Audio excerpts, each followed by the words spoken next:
tell me a little bit more about your booth. Okay.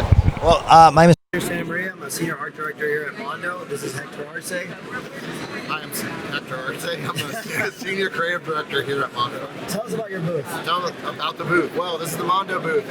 If this is your first time here, what are we known for? We are known for posters. I'm quizzing him.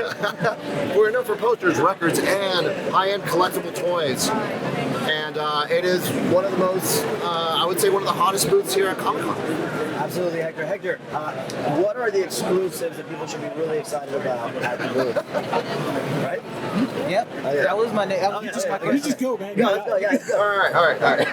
Some of the oh man, my voice. Ooh, nice. It's like woo. Some of the exclusives. Some of the exclusives that we have here. Man Bat over here is one of my favorite things that we've done. We've got Prince Adam and Logan's available online as an online exclusive, and we just dropped these earlier. This one's already sold out.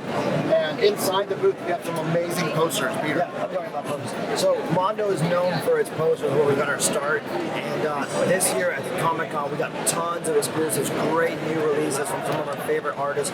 Tomer Hanuka did a Spider-Man 2 print that is available in the booth right now.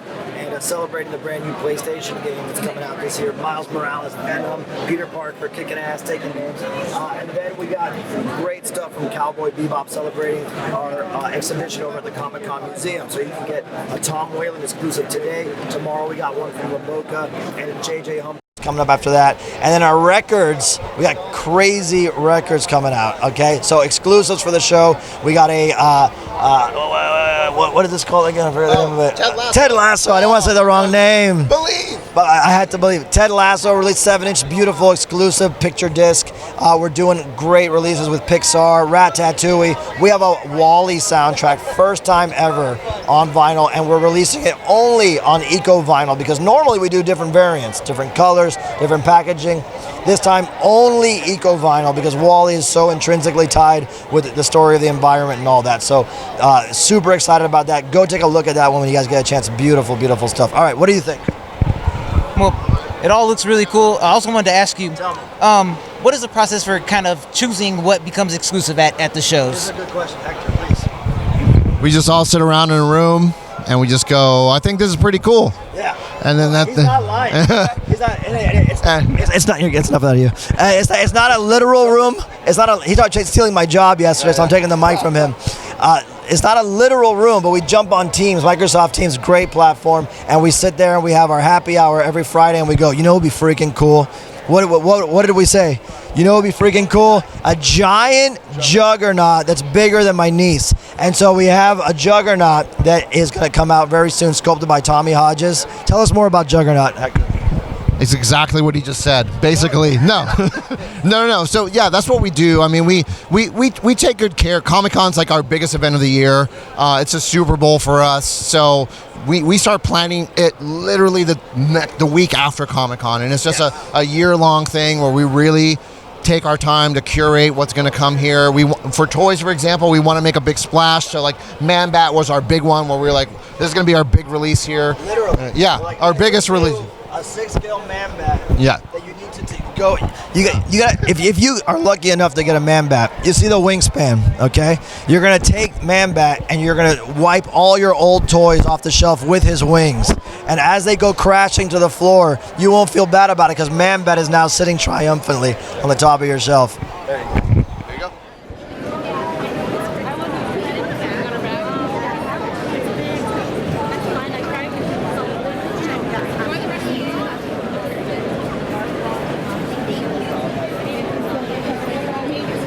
Yeah, sure. So this year is actually great.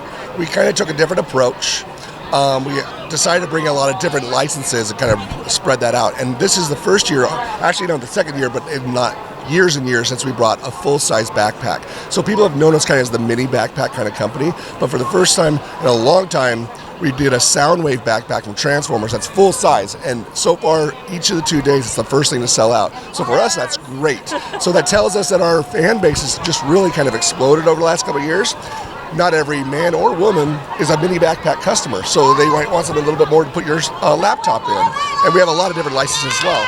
Oh, it's very fun in our booth. I think she got the last one. Yes, and aside from Soundwave, we have some other great exclusives. We have a new version of Stitch, who is a fan favorite. He's also been selling out very quickly. We have Chrysanthemum from Star Wars. We have Rocket and Groot from Guardians of the Galaxy. And my favorite, we have our summer neon collection of Jurassic Park, which includes a con exclusive t-shirt for the first time. We have not done that in the past. And aside from our bags, this year we brought a ton of small accessories. So keychains, enamel pins, we have all different price points. So no matter what your budget, you can come by the Loungefly booth and participate in exclusives. And we also had launched more and more apparel. So you'll see at the booth we have camp shirts, we've got dresses, we have hoodies and skirts and tees. So Loungefly is a lifestyle brand, not just an accessory company. So we're trying to expand that more than anything.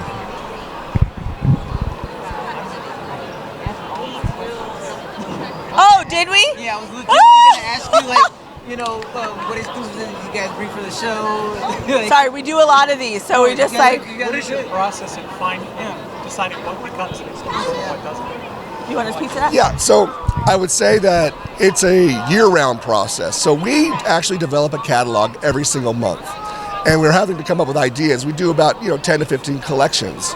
So when we're doing that, sometimes we're like, you know what, we're going to hold this. This is so amazing. We're going to wait for a con because we do a couple cons a year. So sometimes you're like, oh, this could be amazing if we just did this up level. So that's some of the things that we do. We'll pull some things out. Sometimes we'll think of, okay, what did we do last year? What's going on in pop culture? What would be the fans not expect? I mean, no one expected us to do a Transformers full-size backpack, that kind of thing. So that's kind of the process as we're doing on our month-to-month. We'll sometimes just hold on something that's just so good that we know that a con will go crazy. Yeah. Also, too, who's the big Invader Zim fan? Because you guys keep bringing him back. Oh my gosh. I have to tell you that sometimes we have like super fans in the office that really, really push for characters, and we also read all of our fan feedback on social. So if anyone's wondering, we do read your comments, but Invader Zim is very close to Derek's heart. So I was a buyer at Hot Topic 20 years ago. And I was actually the first buyer to work with Nickelodeon to bring product to the market. So it's him and SpongeBob, actually. I was the first buyer to buy SpongeBob, too. So, Invader Zim's always had a huge place in my heart.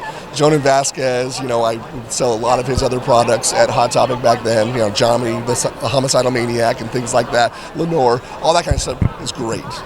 And there's definitely like a resurgence right now. We're seeing as people get older, different properties really experience that nostalgia, resurgence. And I always say, Loungefly is such a great brand to bring you some happiness during the day. You got to go to work, you got to pay bills.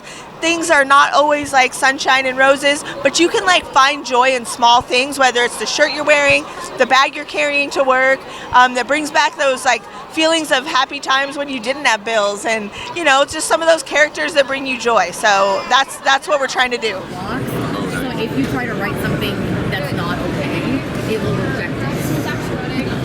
Okay, great.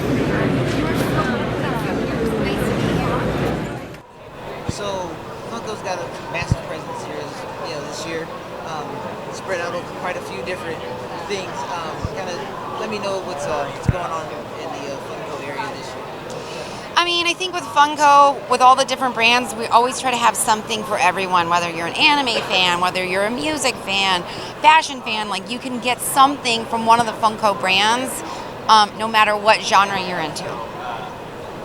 So, I see that you have the kind of the blockbusters VHS kind of line this year, and what was the kind of thought process behind bringing the VHS tapes kind of back with the Blockbuster brand? I mean, I think everybody loves that nostalgia. I mean, I remember going to Blockbuster 2-3 times a week as a kid, right? So I think this brings that back, and kind of that sound of opening up your VHS tapes, right? So I think it's part of that, and celebrating those titles that you did watch over and over again in the VHS tapes. Of course, with the exclusives and everything here, from the Mondo exclusives to Loungefly, is there anything that kind of popped as your favorite, one of the exclusives for this year? Of all, picking one, that's impossible. I can't pick one. I love the Jurassic Park stuff coming from Loungefly. I'm super excited about like the anime ones that we have on the Funko side. And I think like these are incredible from, I don't know, you can't make me choose one. I can't do it. It's hard. It's really hard. Now, as far as the process for everybody picking what's going to be exclusive at the different events, especially for this one, is there like a collaborative team effort between the different brands to kind of know like, hey, well, I'm going to separate ourselves for this exclusive, that type of thing? Or? Yeah, I think like our product team and our artists, they kind of work together to come up to make sure that we have something for everybody. We've got something in each genre, and we want to make sure that there's always something new and exciting and authentic.